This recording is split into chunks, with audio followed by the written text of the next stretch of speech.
versus Nerve. It is actually battle number 3. Nerve is up. Let's go ahead and jump into it.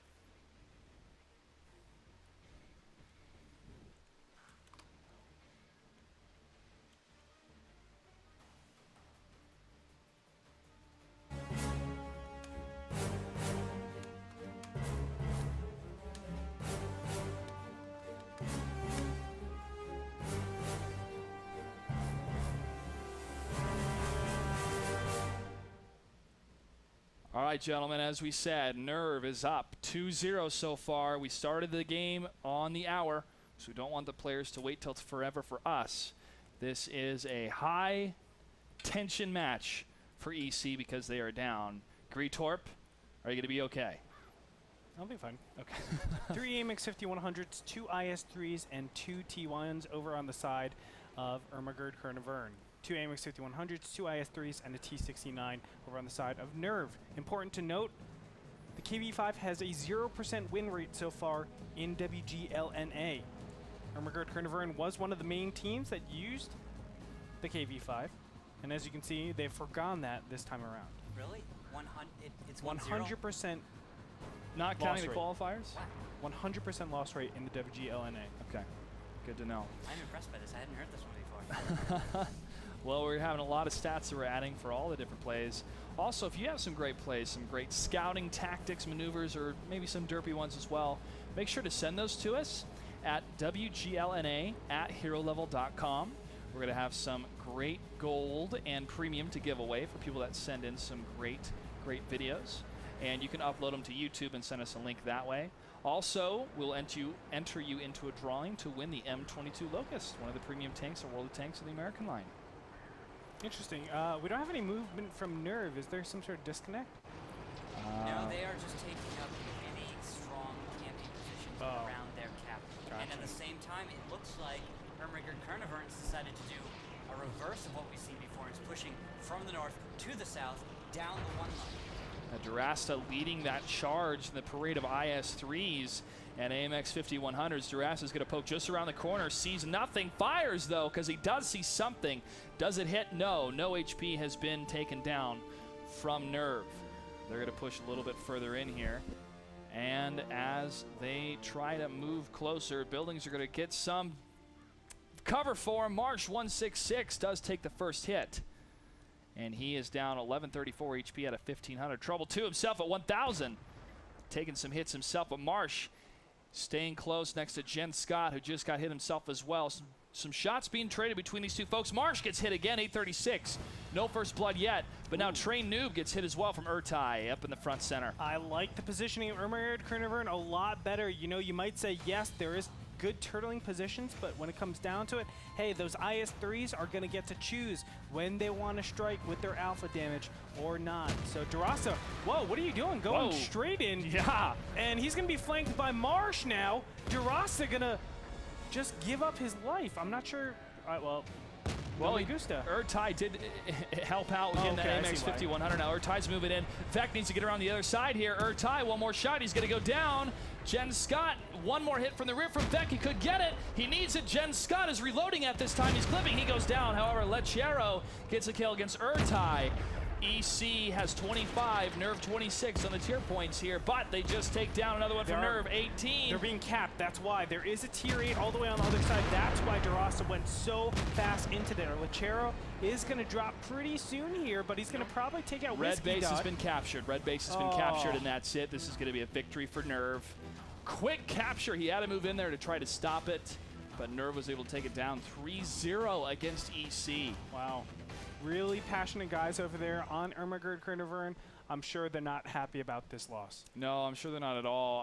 Rukil, I'm going to have you kind of break down what happened there in just a little bit. But Greetorp, I want to talk about the firing of those IS-3s. Who hit what? What was the damage breakdown? Can you bring that up for me? Yeah, sure. I can definitely look at that as I move over into team score. So let's take a look at, this is Ehrmahgerd Caernervern. The IS-3s are dealing 1,000 damage. I think actually, I'm going to be completely honest, this is kind of negligible because of the strategy that we saw over from Nerve.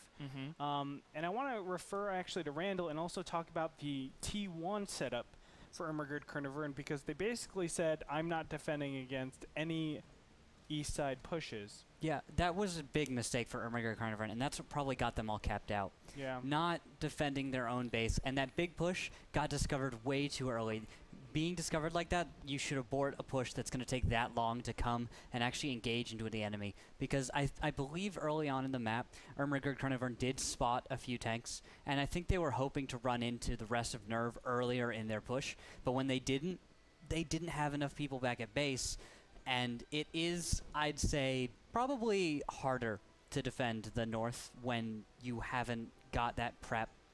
You know, you need a crossfire to defend the north cap. Yeah. Let's create the scenario of what we saw and what's running through the minds of both these teams here. EC's landing shots. They are hitting really, really well against Nerv's forces. They have this boost of confidence. The commander says, hey, let's go, let's push, and get into their flag cap. At the same time, their flag's being capped. What do you do? Do you say half of you guys move back even though we have an advantageous position at the south? Well, let's actually find that out right now. We actually have the Ehrmahgerd Caernervern Sounds of Game. We're going to go into their team speak and just backtrack a little bit what we just saw from that last match. Let's go ahead and listen in. A2 match between Ehrmahgerd Caernerverns and the Cunninghams was one of the most exciting yet in the WGL Season 1. Cunninghams jumped out to an early lead in the series, but EC battled back, managing to tie it up and forcing a pivotal Game 5 match on Ruinberg. Let's listen in to the sounds of the game as Ehrmahgerd Caernerverns fought hard to secure their victory on day number 2. Looking at me, there's a 69 behind him. Okay, IS-3s keep capping. I got 3 rounds. Rasta, take as many IS-3s shells keep as you capping, can. it's on you. Rasta, take as many shells as you can, Rasta. Kill him. Whoever just got hit needs to kill that guy. You guys need to keep blocking for those T1s. Keep screening Block the T1s, you idiots. Block me. Don't move, Thank you, Urtai, for not being a waste of life. not moving. Kill that 69. Kill that 69. Killed the 69. And track the other one. Track the other one. Track the other one. Yep, we got it. We got it. Good game. Good games, guys. GG. Jesus Christ. Good job, Urtai. Good job, Urtai. Very good job, Urtai. Thank you. I'm sweating. Nice play. That was from a previous match of EC. Yeah, my bad about that, guys. I'm sure it was a little bit different than the last match, what they'd be shouting, but that was actually one of their victories they had so far in Season 1. It's really cool to go back and listen to them discuss what they're doing in the heat of things, and that was a big victory for them as well. That was when they were up against Cunninghams, and it was tied 2-2, and they were able to take that third victory, what they needed to take the match. Really unfortunate to see what happened, but let's go back into that last game a little bit. I'm sorry that I completely threw it to the wrong clip. That's okay. I was excited to hear it anyways. Yeah. I was kind of surprised. I was like, we have that? We have that already? But it's all right. Yeah. I think I know what they were probably saying. I'm thinking when they dedicated to that push, once you've done that, it's hard to pull out. So you have to figure out how to finish your fight, and if you can get anyone out of the fight and defend your cap. That's so hard to do, because if you get the wrong guy out of the fight, he could have been that one person that was actually in the right position. Because sometimes someone on a flank, you can actually get them out of a fight easier, but they are more crucial because they might have a crossfire, especially if some tank backs off like an IS-3 running away, might run into the right gun. So it's so difficult when you try to start a brawl to figure out who can leave, who can stay, and try to and you can't really I'm blanking on the word here. Reset. No. Retreat. Mitigate. Chocolate chips. Starts with an M, and it's micromanage. Thank you. Okay, you can't really micromanage a brawl like that. You can do your best to call primaries, but you can't micromanage too much, or else you might throw the right guy out of the fight at the wrong time. Gotcha. Yeah. And also, you reach a point of no return when you commit to a strategy. And if your opposing team has completely countered what you're doing, you reach a point, there's nothing that you can do. Exactly. All right, we're going to take a commercial break. We come back, we're going to be setting up the match of Turtle Police versus Bear Huggers, a match I'm looking forward to because both these teams are down 0-2, and they both need a victory to gain some confidence in the league. So we're going to take a quick commercial break. Make sure to get those bets going here for the upcoming match. And also we're going to give away some cool stuff at the end of the night tonight, so make sure to be tweeting at us at WGLNA and also on Facebook at WGLNA. We will be right back. Don't go anywhere.